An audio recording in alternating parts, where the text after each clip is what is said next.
another Star Wars movie? Okay, there we go. Both good answers. All right, I want to start with my shout out for today, and there's probably going to be too many people to give Tootsie Rolls to. How many of you, I want you to stand up. How many of you are currently working a job outside of school, either before school or after school? Stand up if you're working a job. Stand up if you're working a job before or after school. Can we please give all these people a big hand?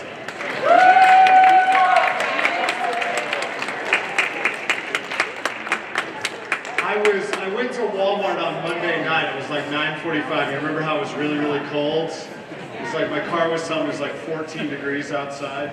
So I get out of my car and I'm walking into Walmart, and one of our awesome students is walking around the parking lot, like pushing carts around and loading them up and everything in the freezing cold. And I was like, holy crap. As a teacher, I really have no idea what my students go through to work. I mean, you guys go home and work these jobs. You know, you're here for 7 hours, then you go home and work for 4, 5, 6, 7, 8 hours, some of you, to earn money for yourself, your families. So I just want to give a big shout out to all you people that are busting your rear ends, trying to make things work. So good for you, great job. Teacher shout outs, I think we've got a few. We haven't eaten all the Tootsie Rolls yet. So all right, here you go. No, I'm getting my Tootsie Roll. Okay, I'll go first. So my shout out for today is going to be Rachel. So she always comes on time. She comes to all the Jet Talk. She even has her journal out. So I wanted to spotlight her because she's amazing.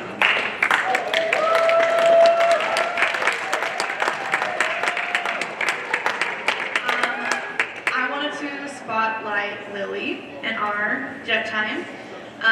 Sadly, she's moving, so we don't get to have her anymore. But I know, I said the same thing. But she's awesome. She's been coming, and anytime she misses, she does her makeup, and you can tell that she's putting in a lot of work. So, Lily. Yay, To give my shout out to Hayden. He is so good at not only like engaging, but he also focuses everyone in our Jet Time, which is also sometimes pretty needed. So yeah, I'm gonna give my shout out to Hayden. Love you, Hayden. I just want to give my shout out to Dylan. Dylan's always the first one into Jet Time. It might be because his class is close, but he could get lost. Kids often do. But he makes it there first. He's always got a smile on, and like half the time he's carrying a boombox with music, and I just am grateful for that. Thanks, Dylan.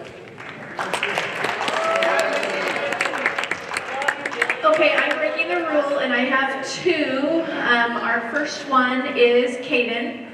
So Caden is awesome. Come on up, love. He is always wanting better for everyone. He has a quote that actually is hanging in my office about just wanting to be a better person, and he makes me want to be a better person. So thank you. I'll bring it and share it if you're okay with that. And then my second one is Ryan. So Ryan is always on time to class. He's always there, helpful, and always has that gorgeous smile on his face, which makes me want to be happy and smile. So there's two of my many.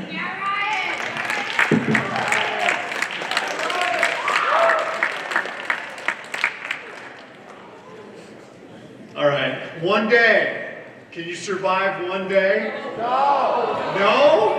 You have today and a minimal day tomorrow, and that's it. 2019 is done. What? Apparently Eli has a party at his house after school. On Friday. Okay, there you go. Invite me. Free food? All right, see Eli if you want directions later. Okay, we've got awesome stuff to talk about today. So we got another Student Jet Talk, and Gina is going to introduce that, so welcome them up. Here we go.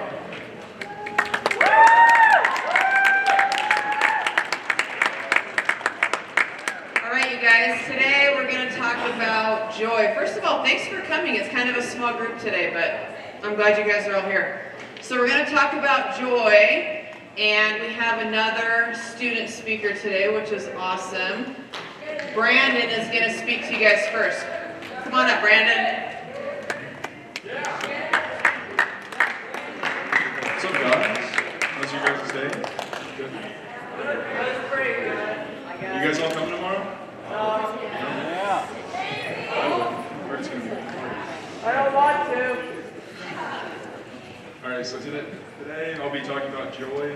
And my first question is, how many of you guys have something in your life that you enjoy right now? Raise your hand. Okay, how many of you have had stuff in your life that you have enjoyed before? Wow. Good. So one of the biggest things that I enjoy in my life are my friends, and I'm sure we all have a couple friends, at least maybe one. But these are just a couple pictures of my friends. This was during Sadie's. This is my best friend McCade. He's a G, I guess. And these are my friends Kim, Sid, and Brian. So what I enjoy about these people are that I know I can count on them like at any time, and they'll be there for me. And like I said, I'm sure everybody has at least one friend, and to feel the connection with somebody other than yourself that's that strong, it's really nice. And then another part of my life that I really enjoy is sports and athletics.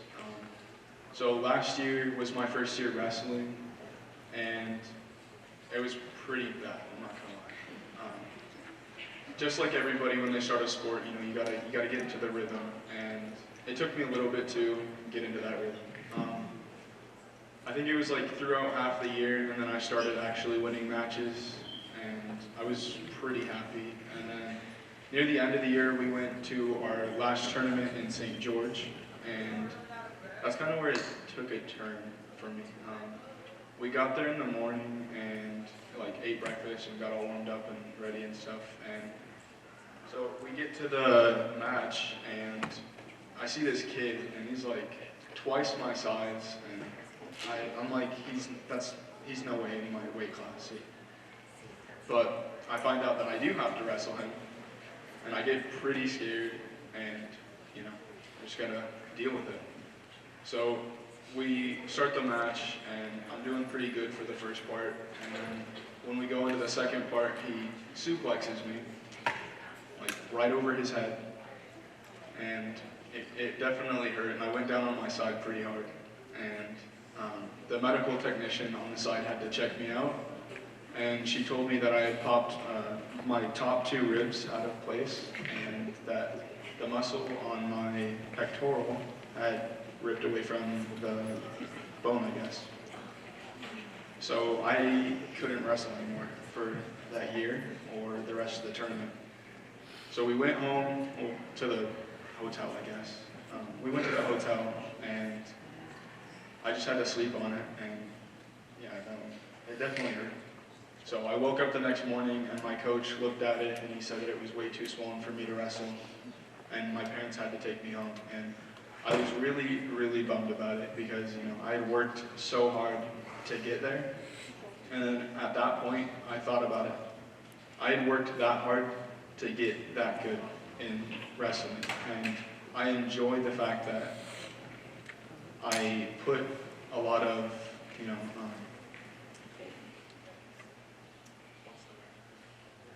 effort into my progress. But yeah, I think anybody who does sports, if you look back and see how you progress, you can find joy in it. And like Bowden Hunter, he's a really good wrestler, and he wrestled for Westlake. He's pretty good. I bet he enjoys it too. But that's the end of my talk.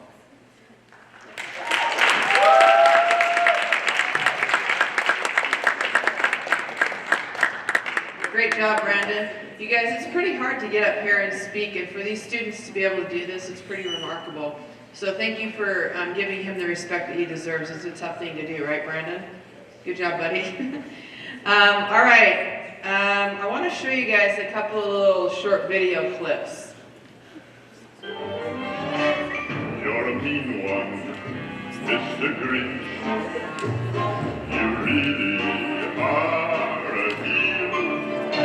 You're as cuddly as a cactus. You're as charming as an eel, Mr. Grinch.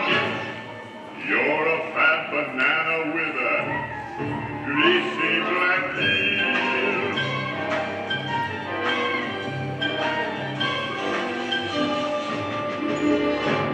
You're a monster, Mr. Grinch. Your heart's an empty hole. Your brain is full of spiders. You've got garlic in your soul, Mr. Grinch. I wouldn't touch you with a 39.5-foot pole. You're a vile one, Mr. Grinch. You have termites in your smile. You have all the tender sweetness of a seasick crocodile, Mr. Grinch. Given the choice between the two of you, I'd take the seasick crocodile.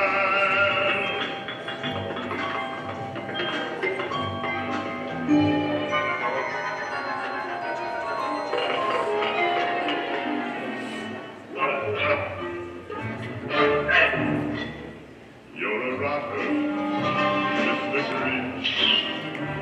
You're the king of sinful thoughts.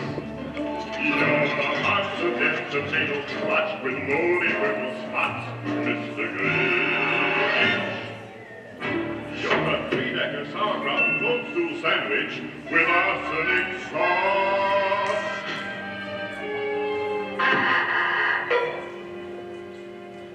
You nauseate me, Mr. Grinch, with a nauseous super knot.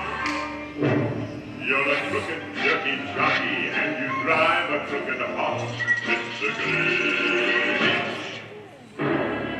Your soul is an appalling dump heap, overflowing with the most disgraceful assortment of rubbish imaginable. Mangled up, entangled up knots.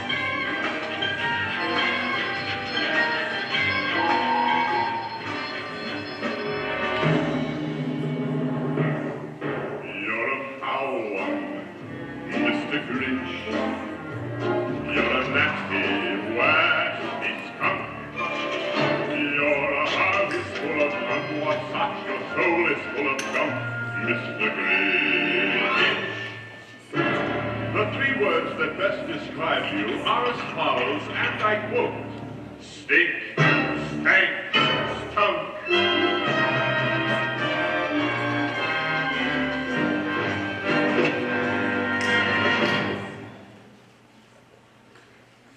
It started in low, then it started to grow.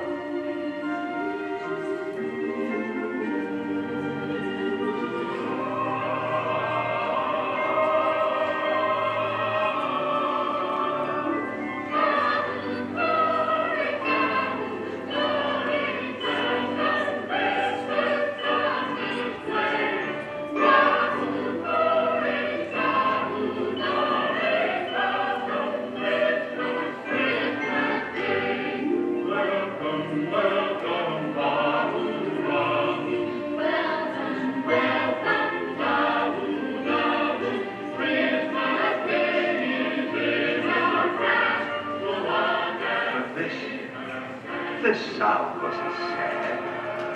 What? This sound sounded glad. Every who down in Whoville, the tall and the small, was singing without any presents at all. He hadn't stopped Christmas from coming. It came. Somehow or other, it came just the same. And the Grinch with his Grinch feet, ice cold in the snow, stood puzzling and puzzling. How could it be so? It came without ribbons. It came without tags. It came without packages, boxes, or bags. He puzzled and buzzed till his puzzler was sore. Then the Grinch thought of something he hadn't before. Maybe Christmas, he thought, doesn't come from a score. Maybe Christmas, perhaps, means a little bit more.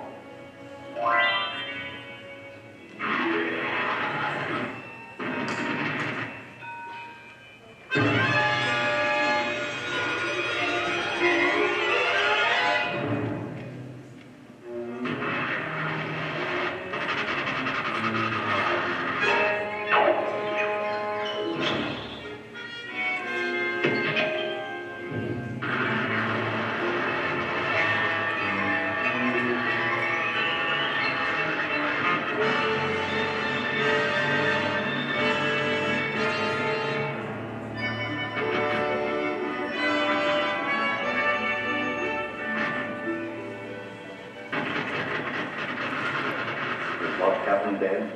What did Whoville say? That the Grinch's small heart grew 3 sizes that day. And then the true meaning of Christmas came through, and the Grinch found the strength of 10 Grinches, plus 2. And now he's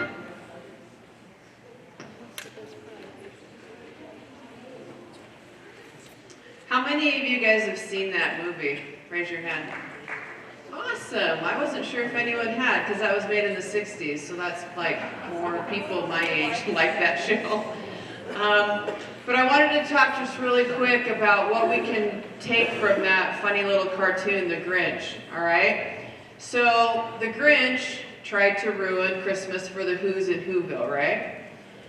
And if you guys notice, the Who's in Whoville, it didn't affect them because they found joy within inside of themselves, right? They didn't need presents. They didn't need all these fancy things for Christmas. They had joy right inside of themselves, and they found joy in being with each other. That's one of my favorite parts about this show, because for me, I try to practice joy as often as I can. Joy is something that you can learn. It's not something that just comes automatically. It's something that we can practice, okay? And for me personally, I feel the most joy in my life when I feel connected to people that I love. Just like the people in Whoville. I really like what Brandon said when he had some really difficult times, right, with his injury, but he could still find joy in his journey and working through that. He was still grateful, and he showed gratitude for things in his life, even when things were hard. Sometimes during the holidays, our emotions are heightened. Sometimes we feel more sadness than we normally do. Sometimes we feel more happy than we normally do. That's the nature of the holiday season. And I encourage you during this holiday season to try to find as much joy as you can, right? Embrace your emotions when they come and experience that joy. Connect with people that you love. It doesn't have to be a lot of people. It can be just a few people. But I hope that you can have joy during this holiday season, okay? And when you come back to the school in a couple weeks, remember that we're here ready to have a great new year and love and embrace you guys for who you are. Thanks for coming today. Have a great break.